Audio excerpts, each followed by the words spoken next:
Solo banyak sekali nanti akan dibangun pusat-pusat teknologi, termasuk di Solo Technopark yang dikatakan nanti ada pusat AI.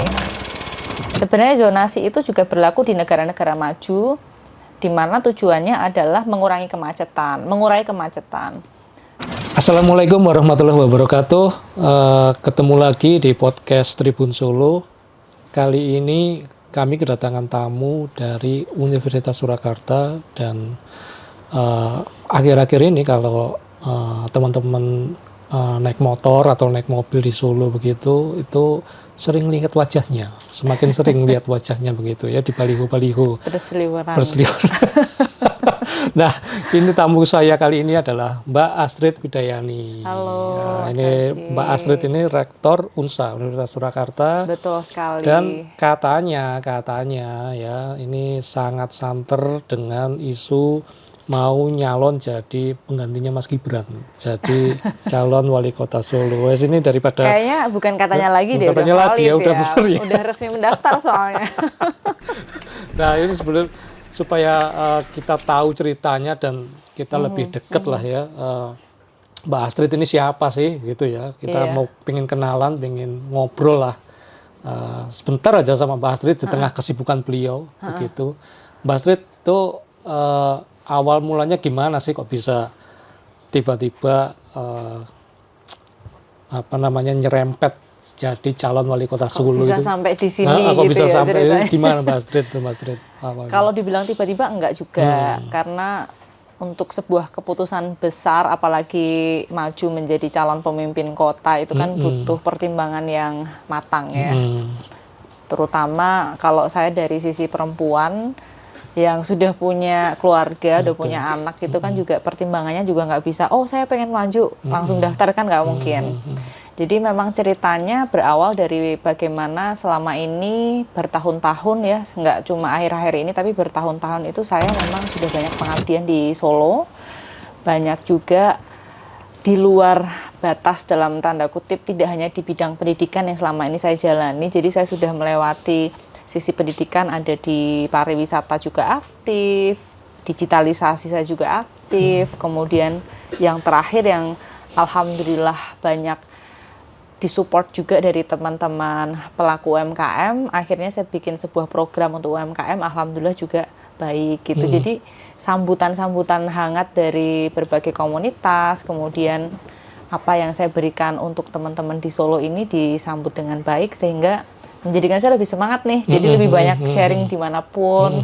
Akhirnya ya sampai di titik dimana ada momentum pilkada, kemudian banyak juga dukungan mengalir, dan akhirnya saya mantapkan melalui restu keluarga tentunya dan doa harapan dari teman-teman semua, masyarakat secara umum, bismillah maju untuk pilkada itu, Solo. Tadi Mbak Astrid bilang keputusan yang nggak ujuk-ujuk gitu. Betul. Ya. Itu tepatnya berapa lama sebelumnya? Setahun, 2 tahun? Gitu maksudnya. Kalau flashback ya, kalau boleh dibilang memang lumayan lama.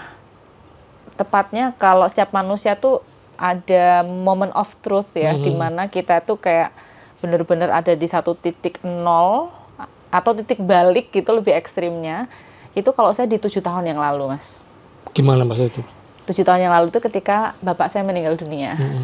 Jadi ketika itu tidak sakit, tidak ada gejala apapun, ya kita sangat shock ya dari keluarga kehilangan seorang bapak yang sangat kita cintai. Dan ketika bapak meninggal dunia itu kita diberikan tanggung jawab. Kalau yang lain tuh dapat kayak langsung warisan, bagi-bagi dari tanda kutip harta gitu ya. Kalau kita enggak, kita dapat warisan tuh amanah langsung dalam bentuk yayasan. Yayasan kan non-profit ya, beda sama perusahaan-perusahaan. Kalau kami dapat waktu itu amanah untuk mengembangkan 3 yayasan, termasuk salah satunya yang sekarang saya kelola di Universitas Surakarta. Jadi ketika 2017 saya harus pegang 3 yayasan sekaligus. Saya masih sebagai ketua yayasan dan mungkin bisa dikatakan ketua yayasan termuda perguruan tinggi, karena yang lain-lain itu senior, seusia bapak lah gitu. Udah profesor-profesor, udah senior-senior, sedangkan saya masih junior, masih S2 gitu ya. Dan harus banyak belajar dari pengalaman beliau-beliau.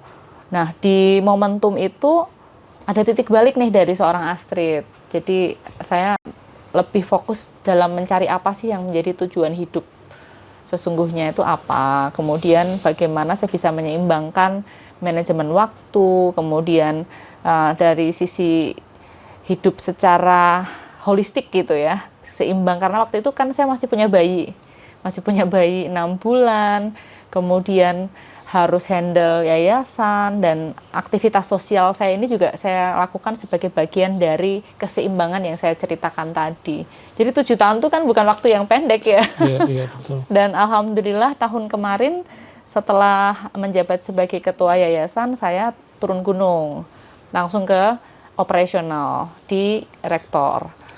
Gitu, karena memang kondisi perguruan tinggi swasta saat ini perlu perhatian khusus dengan banyaknya kebijakan. Ya ini saya tidak mengkritis secara langsung, tapi memang kenyataannya dengan kebijakan-kebijakan yang ada di PTN yang kuotanya semakin banyak, kemudian PTS juga yang konon katanya dikurangi, tapi muncul juga nih banyak perguruan tinggi baru yang hasil gabungan dari perguruan tinggi kecil-kecil. Ini kan sebuah tantangan bagi kami universitas. Maka dengan itu kebijakan dari yayasan, saya terjun ke rektor untuk tahu lebih dekat apa yang menjadi permasalahan di kampus, dan itulah yang mematangkan saya, menguatkan sisi integritas saya, termasuk komitmen bagaimana menjadi pemimpin di sisi eksekutif gitu. Oh ternyata saya orangnya eksekutif banget. Jadi kalau dulu di yayasan kan lebih ke kebijakan, anggaran. Nah ini ternyata setelah direktor kerasa banget. Ternyata harus tahu ya secara detail ini gitu. Walaupun tetap ada planning, executing dan seterusnya sampai dengan evaluation. Mbak Astrid, ini tadi Mbak Astrid ini sebelum kita live itu sempat cerita ke saya ya, awalnya tadi pulang dulu ke rumah ya, terus habis itu mau berangkat lagi ditanya sama anak-anak, sama kerucil-kerucil ya di rumah ya mau kemana, terus akhirnya malah ikut nih ya. Iya, ini ikut semua. Nah ini artinya dengan semua kesibukan Mbak Astrid dan Mbak Astrid di rumah masih harus berbagi waktu dengan keluarga dan anak-anak begitu. Apalagi nanti kalau menjadi wali kota, bagaimana Mbak Astrid dengan seorang ibu itu? Menarik. Itu sebuah pertanyaan yang sudah saya pikirkan mungkin sekitar 1 tahun yang lalu, tepatnya di mana awal-awal 2023 ya. Ya benar lah 2023 itu udah mulai, setelah saya mengikuti Muscap Hipmi kan rame tuh, Mbak Astrid mau maju nggak nih pilkada dan seterusnya, itu kan udah mulai rame. Itu sudah saya bahas pelan-pelan di keluarga. Jadi yang namanya komunikasi efektif di keluarga ternyata nggak cuma parenting, tapi bagaimana orang tua yang memiliki prioritas atau mungkin arah kemana nanti di dalam perubahan. Ini kan kayak orang naik kapal ya. Arah anginnya kan berembusnya beda, layarnya otomatis harus disesuaikan. Nah itu harus dikomunikasikan yang ada di dalam kapal termasuk ke anak-anak. Itu anak-anak udah tahu loh, terus senyum-senyum kan. Jadi ketika ada cerita mamahnya mau maju wali kota, bukan berarti kita nggak melibatkan mereka. Bahkan di sekolah juga udah beberapa yang nanya gitu. Mas Rizky, kakak ini mamahmu mau maju wali kota ya? Gitu tahu dia. Udah serius itu ya, kebocil-bocil itu ya udah. Iya, terus anakku ya jawab iya gitu. Karena udah tahu, udah dimensi. Kalau nggak ada komunikasi kan istilahnya, apa itu mah wali kota? Apa itu mah pemilu, bagaimana mamah dipilih dan lain-lain, kan anak-anak udah tahu semua. Nah masalah kesibukan, kemudian manajemen waktu, saya pikir karena sejak mereka kecil saya sudah sibuk ya. Nah itu tinggal menjelaskan saja bahwa dulu mamah kerjanya sibuk ngurusin kampus, ngurusin bisnis, tapi sekarang kita harus lebih sabar karena ngurusin lebih banyak lebih banyak orang, dalam hal ini adalah masyarakat gitu. Dan alhamdulillah anak-anak pelan-pelan saya beri pengertian juga. Kalau suami sih sudah alhamdulillah sudah memahami, sudah hafal istrinya kayak gimana, dan alhamdulillah sudah memberi restu juga. Iya. Mbak Astrid, ini akan menarik kalau misalnya Mbak Astrid takdir mengatakan kalau Mbak Astrid memenangkan pilkada begitu ya, menjadi wali kota. Insya Allah. Mungkin sejarah ya dalam Kota Solo ya. Sejarah. Ada pemimpin, ada wali kota seorang perempuan begitu ya. Apa yang bisa dilakukan perempuan ya, untuk Kota Solo? Dari kacamata Mbak Astrid begitu. Pertanyaannya agak sulit. Sebenarnya bukan sulit yang gimana-gimana, karena sering sekali saya mendengar pemimpin perempuan itu sesuatu yang beda. Padahal sebenarnya yang beda hanya dari sisi gendernya. Kalau kualitas pemimpin atau kualifikasi seorang leader itu kan sama di mana-mana, ya kan? Decision making, kemudian dia harus punya jiwa leadership, ada seni memimpin yang tinggi, kemudian communication skill-nya juga bagus, negotiating, kemudian bagaimana bisa mengarahkan timnya dan seterusnya itu kan sama. Nggak ada itu yang perempuan tuh mengarahkan timnya lebih jelek daripada laki-laki atau yang lain-lain tuh lebih baik, lebih jelek yang mana, nggak ada. Hanya bedanya perempuan ini memiliki karakter-karakter yang tanda kutip secara kodratiah berbeda ya. Dalam tanda kutip bukan nilai kepemimpinannya, tetapi misalnya saya boleh bilang kesimpulannya kalau menjadi pemimpin laki-laki itu hanya memiliki kekuatan, misalnya power. Nah, kalau menjadi pemimpin perempuan ada power, tapi juga ada kelembutannya. Jadi ada ketelatenan di situ, ada ketelitian dan seterusnya, karena ini memang menjadi kodratnya perempuan. Ya, ada sisi yang mungkin nanti dirasakan masyarakat kalau dilihat dari ya analoginya kayak menata rumah, kayak menata rumah kan gitu kan. Betul. Ya cenderungnya lebih teliti lah, insya Allah. Data BPS itu kan menunjukkan kalau jumlah penduduk Surakarta itu lebih banyak perempuannya daripada laki-laki. Ya. Kalau misalnya wali kotanya itu seorang perempuan, perbedaan apa yang terjadi kalau dibandingkan dengan wali kotanya laki-laki? Ini berarti menurut saya pribadi ya, karena setiap orang kan berhak untuk memiliki pendapatnya masing-masing. Jadi takutnya nanti, wah ini feminis banget nih gitu. Enggak, ini hanya pendapat saya pribadi.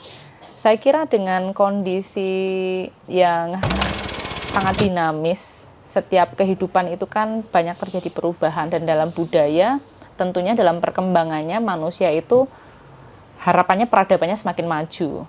Nah, di dalam menjaga kestabilan yang dinamakan perubahan tadi itu kan dibutuhkan adanya keseimbangan. Nah, di mana-mana kalau boleh dibilang dalam sejarah manapun, dengan dominasi laki-laki sebagai pemimpin, pasti ada masanya. Itu kan ada satu pemimpin perempuan. Ini nggak kampanye. Nggak, ini cuman aku berbicara fakta, Mas. Bahwa dimanapun, kerajaan manapun, ya boleh dicek lah. Di Mesir misalnya ada Cleopatra, di Majapahit ada Tribuana Tunggadewi.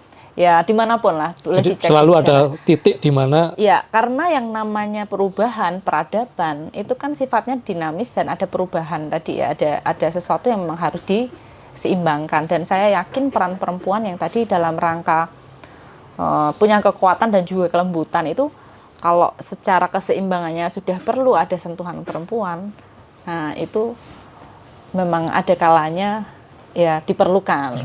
Ya mudah-mudahan ya bukan berarti Solo ini sedang tidak seimbang, tidak, tetapi barangkali ada hal-hal yang selama ini belum tersentuh dari sudut pandang laki-laki.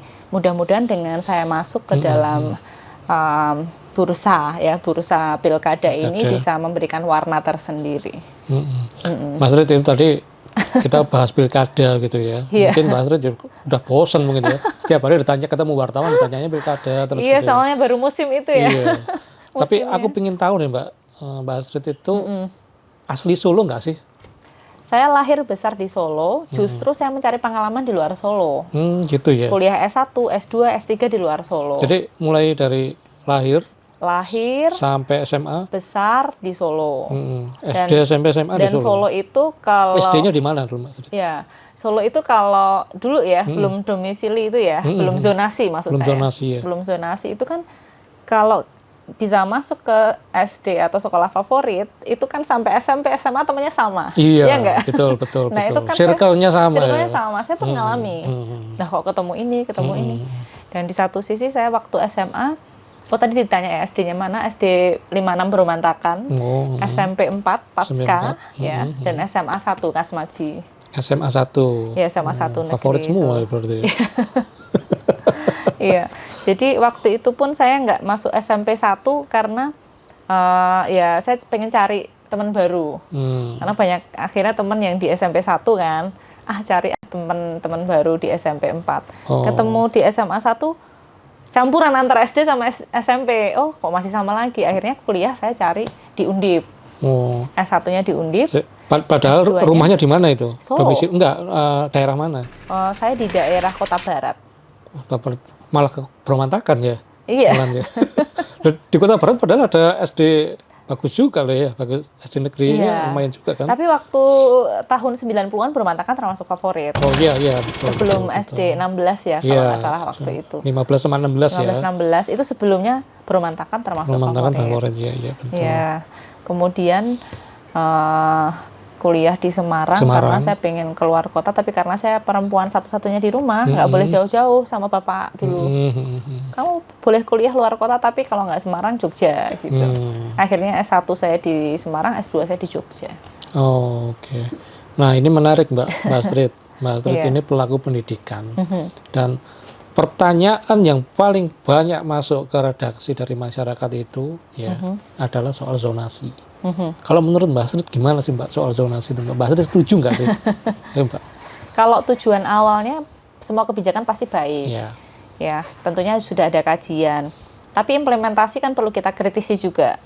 Di mana yang terjadi di lapangan banyak sekali dengan kebijakan ini akhirnya pada pindah kakak. Ya tanda kutip jadi ngakali ya, nggak yang sesungguhnya menjadi tujuan dari kebijakan itu tersendiri. Sebenarnya zonasi itu juga berlaku di negara-negara maju, di mana tujuannya adalah mengurangi kemacetan,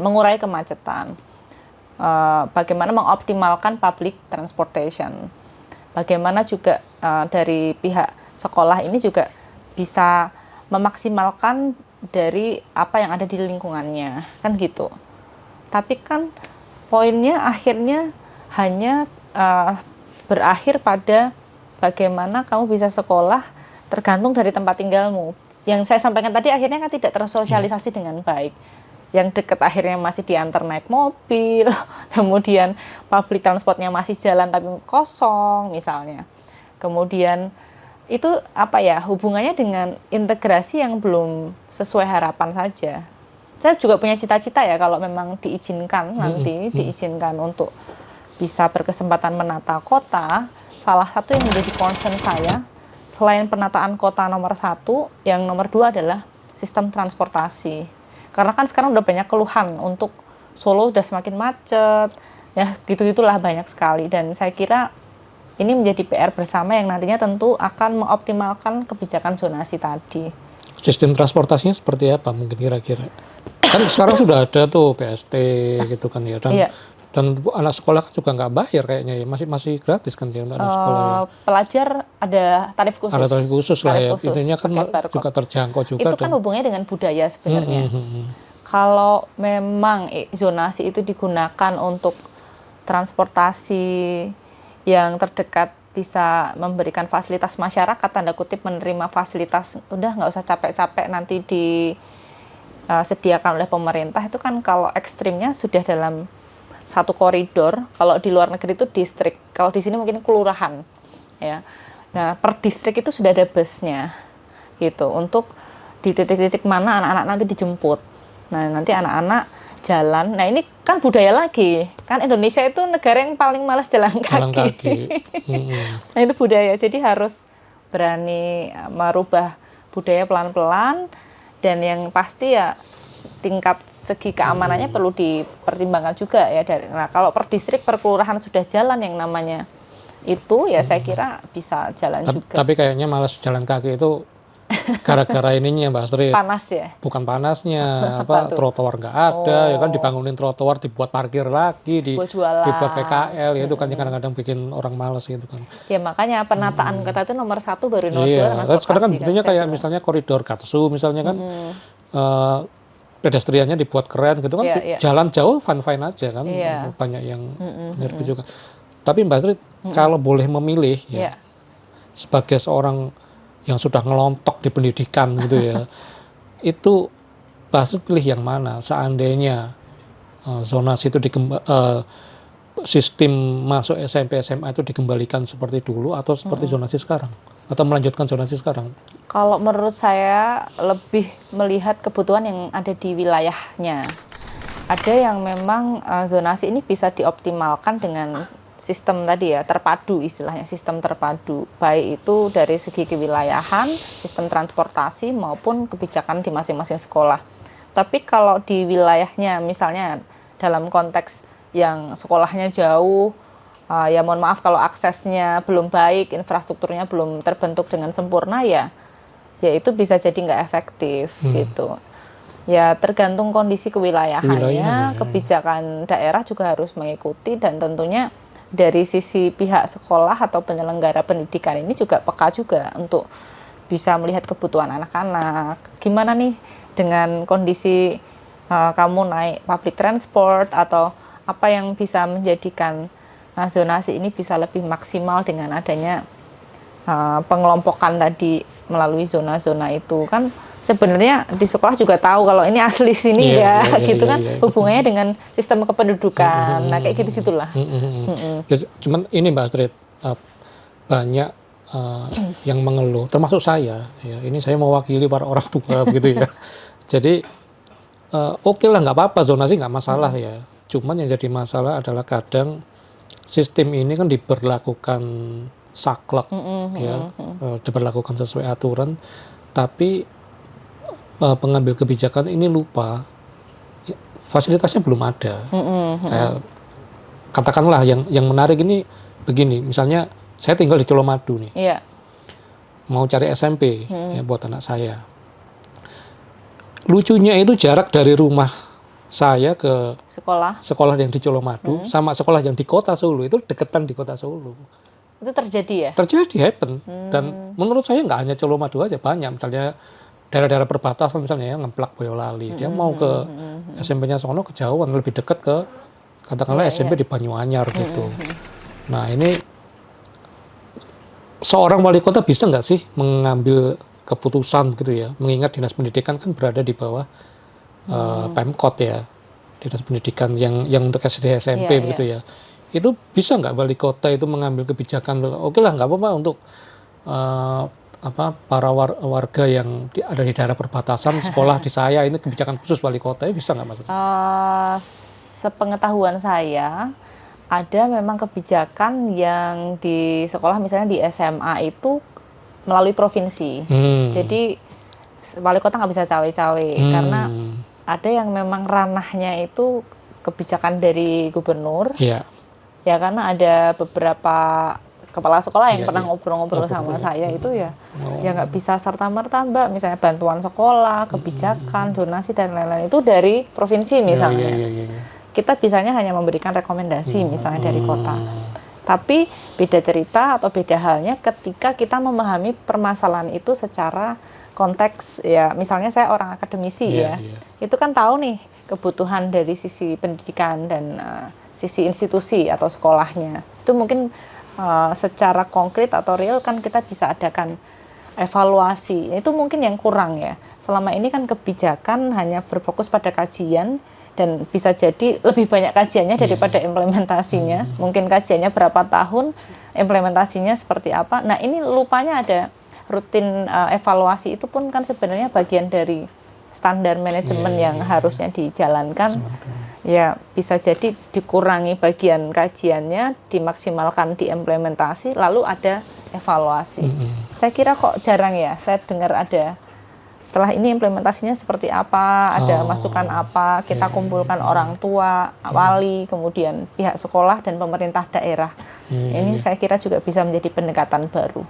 Keren ya, berarti ini buat orang tua ya yang pusing nyari sekolah ya. Jadi mungkin kira-kira ada komunikasi dua arah lah intinya, atau 3 arah malah. Mungkin kira-kira buat masyarakat yang bingung mau sekolah, milih wali kota yang tahu pendidikan gitu ya. Bahasanya gitu. Jadi langsung to the point aja ya. Karena ini Mas, ini saya tambahin dikit ya. Bukan gimana-gimana, bukan karena kita akademisi, tapi memang sekarang setelah yang namanya pembangunan infrastruktur sudah berjalan baik, PR selanjutnya adalah bagaimana menyiapkan SDM yang tepat juga. Ya kan, di mana-mana kan gitu nih, udah bangun, kayak bangun rumah, yang ngisi siapa, Betul. kemudian kualifikasi seperti apa, ini kan Betul, perlu kita betul. pikirkan juga, dan semua yang kaitannya dengan sisi sumber daya manusia tidak jauh dari pendidikan dan vokasi. Dan kadang-kadang zonasi kan juga gitu Mbak. Kan kemarin kan ada case ketika sekolah itu sampai nggak laku begitu kan, karena di sekitar mereka udah nggak ada pemukiman gitu kan. Artinya ya itu kan mungkin aturan belum sesuai dengan di lapangan begitu ya Mbak Astrid ya. Oke, Mbak Astrid, ini kesibukannya berarti bertambah padat ya setelah Alhamdulillah. Setelah Disyukuri aja. Setelah masuk bursa ini ya. Tentu. Gitu gimana ya? Anak-anak tambah padat nggak? Tambah sibuk ya Mama ya. Biasanya pulang jam berapa Mas kalau sebelum ini? Iya, kalau rutinnya dulu sebelum maghrib saya usahakan pulang. Bedanya kalau menuju pilkada ini selalu ada agenda atau aktivitas setelah maghrib. Jadi kita usahakan sebelum maghrib tetap pulang maghrib nanti ketemu anak-anak dulu. Nanti malam kadang ini ya tambah meeting ya Kak ya. Itu tambahannya itu aja sih. Okay. Tapi di satu sisi saya sama keluarga alhamdulillah selalu mengkomunikasikan. Kadang kalau pas keluar kota suami saya juga nemenin. Kemudian pas di dalam kota seperti ini anak-anak kalau nggak libur gini juga malamnya yang bisa nemenin kayak gitulah. Curi-curi waktu semuanya pokoknya. Mbak Astrid, kembali ke pilkada. Pilkada. Kenapa pilihannya Koalisi Indonesia Maju? Mas Haji ini udah jalan ke sini suruh muter lagi. Iya. Sebenarnya pilihan itu kan kembali analoginya seperti kita berjalan ya. Kadang kita di persimpangan mau ke kiri atau mau ke kanan gitu, dan itu pun saya mengalami ketika kebetulan di Solo ini sudah kelihatan lah kita mau kemana arahnya, tidak ada satu jalan tapi ada beberapa pilihan. Dan pada saat yang bersamaan karena saya tipikal yang cepat move on orangnya ya. Maksudnya nggak yang lama mikir, overthinking gitu, enggak. Jadi saya tipikalnya, saya tahu apa yang ingin saya lakukan, apa yang menjadi visi saya. Kemudian jika memang saya mendapatkan kesempatan, program-program apa yang ingin saya jalankan itu saya sudah clear lah, sudah jelas gitu. Dan saya lihat yang saat ini saya lakukan itu berfokus pada mendukung visi Indonesia Maju, bagaimana mencetak generasi penerus bangsa menjadi generasi emas untuk 100 tahun Indonesia di 2045. Kemudian juga tentunya berfokus pada pengembangan sumber daya manusia, itu menjadi concern utama saya. Dan banyak hal-hal yang berkaitan juga dengan anak muda. Jadi yang kemarin saya amati gitu dengan adanya Mas Gibran Wali Kota Solo yang akhirnya mendapatkan kesempatan atau dibukakan pintu gerbang gitu ya untuk menjadi wakil presiden, ini akhirnya membuka jalan untuk kita semua anak muda, generasi muda. Ya saya nggak muda-muda banget sih, tapi ya rektor muda termasuk ya gitu. Tapi di satu sisi ya itu tadi, jadi ada semangat keberlanjutan yang sudah dibangun baik, ini kita pengen tambahkan untuk lebih baik. Nah, semangat untuk turut juga dalam membangun bangsa ini dengan cara yang selama ini kita jalankan. Jadi bukan semata-mata saya mau maju, saya mau bikin program ini kan enggak. Kalau saya kan udah berjalan selama ini. Mungkin kalau teman-teman yang baru hari ini ketemu saya bisa langsung cari aja jejak digital saya di Instagram misalnya di Astrid Widayani, itu lengkap saya perjalanannya seperti apa semenjak dulu, kemudian boleh di googling gitu ya. Jadi nggak baru-baru ini. Ya itu yang membuat saya akhirnya mantap untuk maju melalui Koalisi Indonesia Maju ini. Sudah komunikasi sama Mas Gibran belum Mas? Rahasia. Tapi oke lah. Tidak semua bisa dibuka di media. Tapi Mbak Astrid ini sedekat apa sih sama Mas Gibran? Yang pasti visi kami sama. Visi kami sama. Maksud saya pengen tahu itu misalnya banyak yang kepo-kepo juga ya. Misalnya Mbak Astrid sama Mas Gibran itu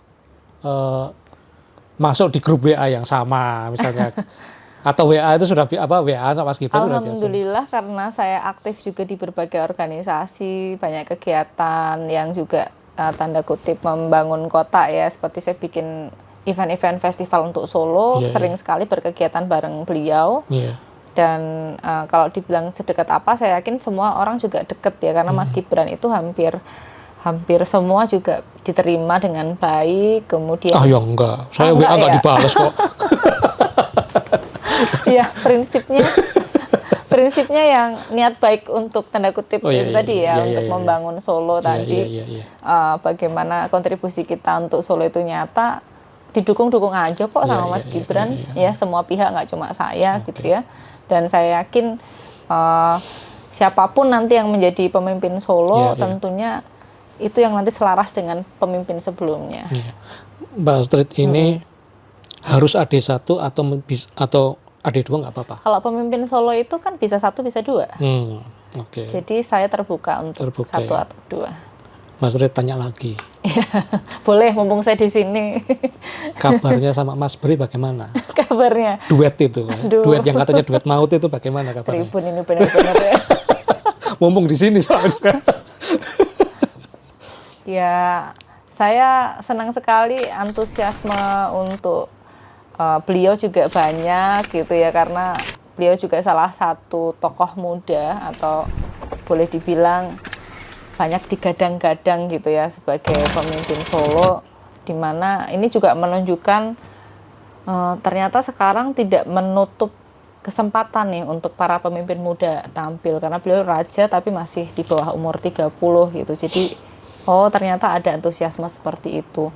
Nah, kalau kans atau kesempatan beliau dengan saya bergandengan itu kan sepenuhnya dari para pimpinan partai ya. Istilahnya saya mau sama A sama B kan juga bukan saya yang menentukan. Yang bisa saya sampaikan ke masyarakat, kepada para pimpinan partai adalah niat saya, kemudian apa yang menjadi visi misi dan program saya untuk Solo, itu yang bisa saya sampaikan.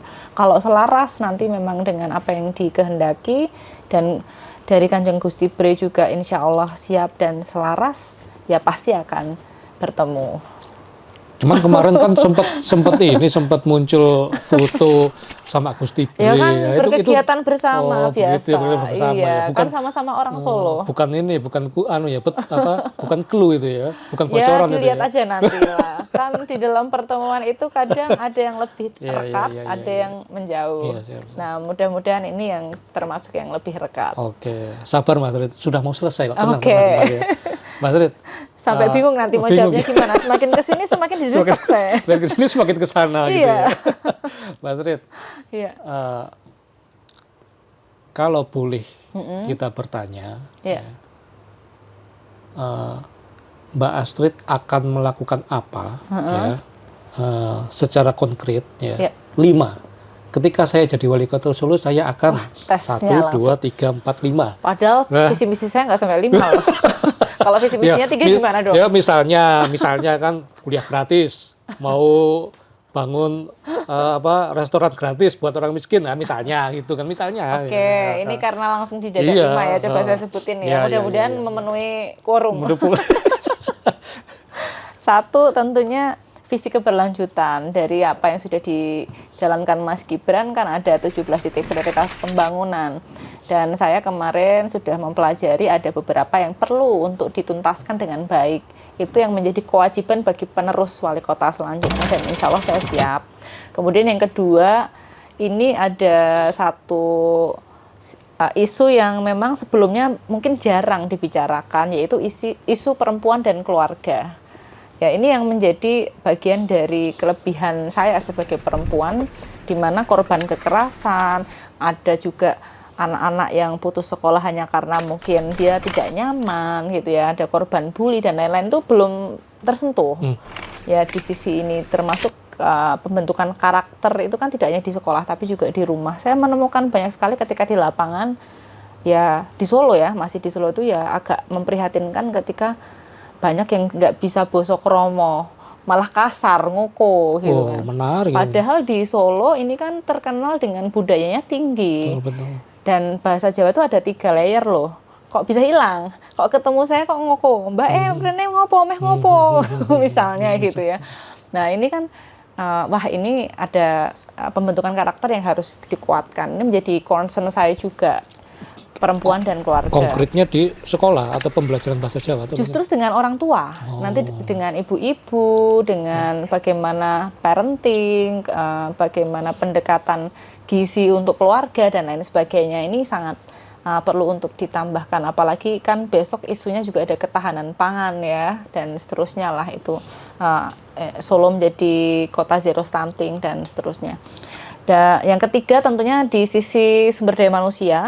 Sumber daya manusia ini banyak ya. Secara makro adalah budaya secara umum sumber daya manusia. Karena kalau berbicara hanya pendidikan sekolah itu kan mikro sebenarnya.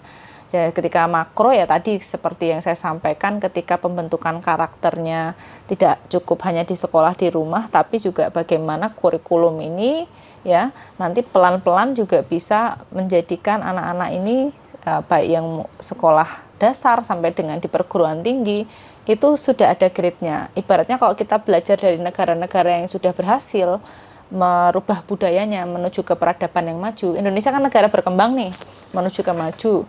Lah kalau cuma mikirnya cuma makan apa ya hari ini, besok makan apa ya, kan mikirnya cuma perut. Ya, berhubungan dengan ya saya cuma dapatnya duit segini, tapi kalau kita berpikirnya udah bagaimana kita membuka lapangan kerja baru, bagaimana kita bisa merubah mindset untuk bisa lebih inovatif, kreatif, itu kan makro ya, itu.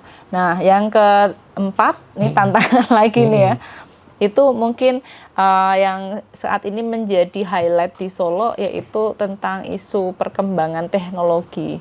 Solo banyak sekali nanti akan dibangun pusat-pusat teknologi, termasuk di Solo Technopark, yang dikatakan nanti ada pusat AI, kemudian pembangunan yang bersifat kombinasi, kayak misalnya ada museum tapi harus sudah memadukan dengan sisi teknologi. Ini Solo harus digarap dengan betul-betul konkret gitu, jadi tidak cuma nanggung gitu loh istilahnya.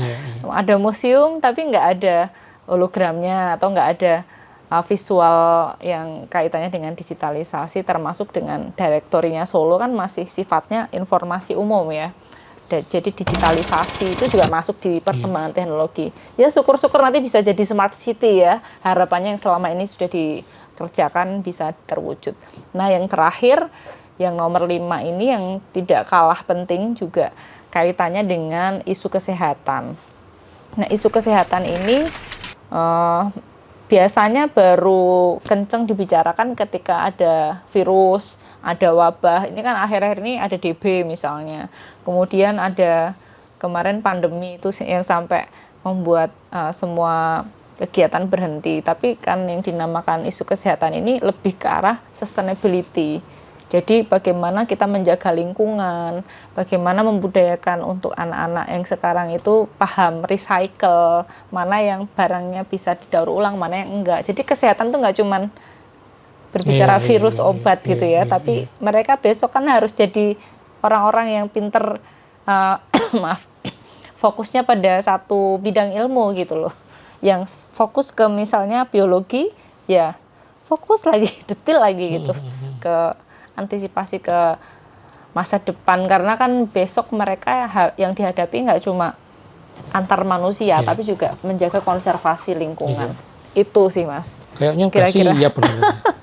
gitu ya, tinggal dirumusin. Ya. Udah dirumusin ke visi misinya gitu. Padahal ya. saya nggak berharap itu dijawab 5 loh itu. Kayaknya udah hafal. Nantangnya ke Mbak Astrid gitu sih. Ya? Jadi 10 pun saya jawab. Tapi menarik Mbak Astrid, dari semua tamu ngobrol yang datang begitu, baru Mbak Astrid yang membahas tentang anak-anak di Solo itu sekarang udah semakin langka ya yang ngomong kromo gitu. Oh iya. Udah semakin langka. Tapi anak-anak diajarin berarti ya. Nggih. Paham nggih? Nggih. Jadi anak-anak saya itu kalau di rumah mungkin di sekolah dia masih pakai bahasa Indonesia, tapi kalau di rumah sudah harus ada beberapa kalimat saya kenalkan dengan bahasa kromo Inggil. Misalnya ditimbali mamah misalnya. Nah, saya panggil itu jawabnya dalem mah, sudah gitu.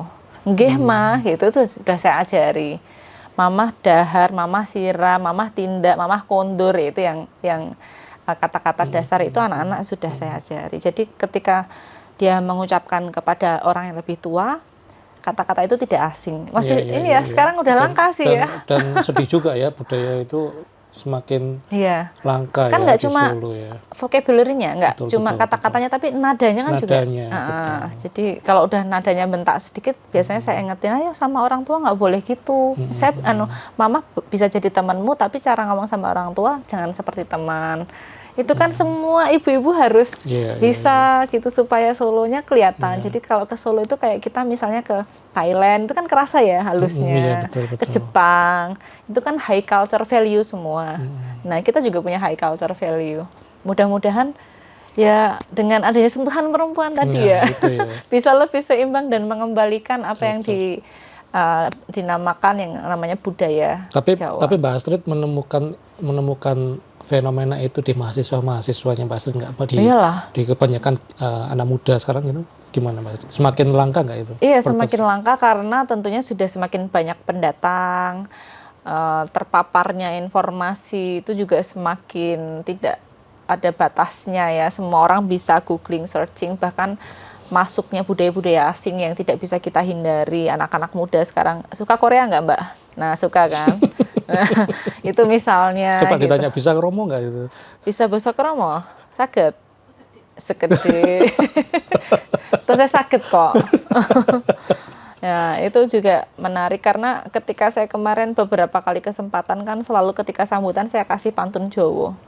Ya, saya supaya apa ya? Supaya ingat tentang adat istiadat, keluhuran budaya kita yang tentunya yang membedakan kita dengan kota lain maupun bangsa lain. Wong Jawa aja ilang Jawa nih. Wong Jawa aja ilang Jawa nih. Iya, betul. Maksud satu sebelum terakhir. Tenan loh Mas. Satu sebelum terakhir. Tenan loh Mas. Kasihan juga pada udah bakal ngantuk nih. Kerucil-kerucil ini. Yes, soalnya kayaknya Mas Haji ini udah menyiapkan banyak sekali pertanyaan untuk saya ini ya dari tadi itu. Mbak Astrid, pengen dong kita itu dapat cerita dari Mbak Astrid, ya momen apa di hidup Mbak Astrid begitu yang Mbak Astrid merasa itu drop banget ya, jatuh banget, dan bagaimana Mbak Astrid bisa bangkit melaluinya. Menarik ya ini ya, inspirational story. Tidak hanya satu sebenarnya, kalau diceritakan banyak ya episodenya, nanti lanjut episode selanjutnya karena waktunya juga terbatas. Satu aja Mas. Yang pasti ada momentum-momentum di mana kita itu diingatkan, kalau saya selalu bilang sama teman-teman mahasiswa itu, manusia kalau mau tumbuh itu selalu ingat filosofi lobster. Lobster itu kan kalau dia mau membesar, cangkangnya itu kan sempit. Nah, nanti dia akan pecah. Nah, ketika pecah itu kan sakit ya. Nah, akhirnya nggak ada yang melindungi nih. Dia kan sangat lembut dagingnya. Dan ketika proses munculnya cangkang baru itu juga sakitnya luar biasa. Jadi ketika kita mengalami jatuh, ya saya selalu ingat prinsip itu. Dalam arti, kok ini nggak enak ya, kok rasanya kok saya dikecewakan orang, misalnya dikhianati orang, atau difitnah, atau apapun ya, mungkin ada kehilangan orang tua tadi ya, dan seterusnya, itu membuat saya sadar, ini saya mau lebih besar. Saya mau di sini grow istilahnya, bertumbuh. Nah, itulah momen-momen misalnya ya, itu ketika pada waktu saya pengen nikah muda, itu pengennya segera punya anak gitu. Itu saya suruh nunggu Allah 8 tahun, Mas. Ya 7-8 tahun tuh baru punya anak. Wah, itu rasanya luar biasa, harus latihan sabar yang benar-benar kayak mau menyerah. Ini kayaknya saya harus 24 jam di rumah, harus bed rest. Tapi ternyata nggak juga, belum hamil-hamil. Saya harus program ke sana kemari. Ternyata belum dikarunia juga. Jadi saya waktu itu belajar bahwa divine timing itu ada. Bahwa di dalam hidup itu, hidup kita tuh sudah ada garisnya. Termasuk yang, ini saya tambah satu momen lagi ya, selain nunggu anak 7 tahun lebih itu, yang momen kedua adalah ketika pandemi. Itu mungkin cerita banyak orang, tapi ini versinya Mbak Astrid gitu. Jadi pas pandemi itu tahun 2020, berarti kan saya ditinggal bapak saya 3 tahun. Nah itu pas, kalau boleh dianalogikan, change management atau manajemen perubahan dalam sebuah organisasi itu kan 5 tahun itu minimal ya. 7 tahun kemarin penuh gini. Jadi 5 tahun. Jadi 3 tahun itu kan baru gini nih Mas. Baru mau muter, terus kena pandemi, shock kan. Terus gimana nih kalau balik lagi nanti budaya lamanya? Karena ini budaya yang udah di bawah 20 tahun untuk saya rubah. Akhirnya disitulah moment of truth juga. Saya akhirnya merasa gagal karena aduh kok susah sekali bagaimana nanti menggaji karyawan, menggaji dosen dan seterusnya. Yang akhirnya saya harus melakukan efisiensi luar biasa, menggunakan dana darurat yang selama ini kita tidak bayangkan ternyata ada gitu ya. Dan justru di momen-momen itu saya merasa bahwa oh ya ini saya mau diperbesar nih kampusnya ini juga. Jadi prinsip tadi loh, prinsip lobster tadi yang saya pakai, akhirnya saya percaya bahwa setelah ini akan ada sesuatu yang lebih besar untuk saya, dan itu akhirnya terwujud.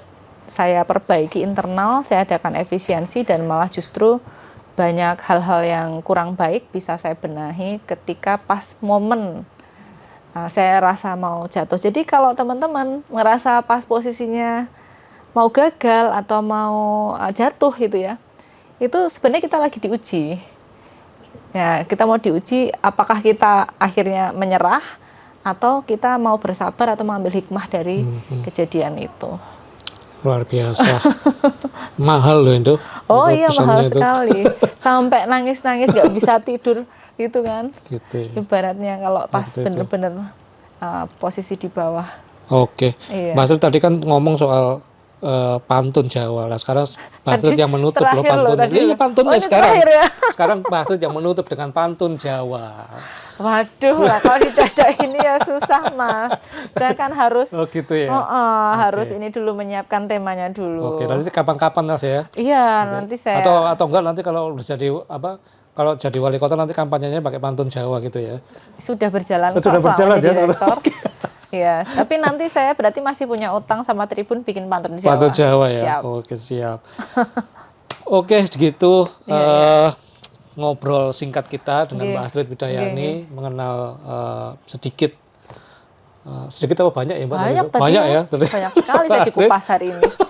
Sampai bosannya coba diwancai. Nanti kita ketemu lagi. Demikian. Terima kasih Mbak Astrid sekali lagi di tengah kesibukan yang luar biasa, di antara menjadi rektor ya, di antara menjadi masalah kandidat pilkada dan menjadi ibu, berbagi waktu dengan anak-anak di rumah begitu ya.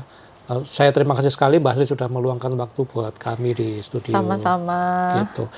Gitu teman-teman, kita ketemu lagi di episode podcast Tribun Solo selanjutnya.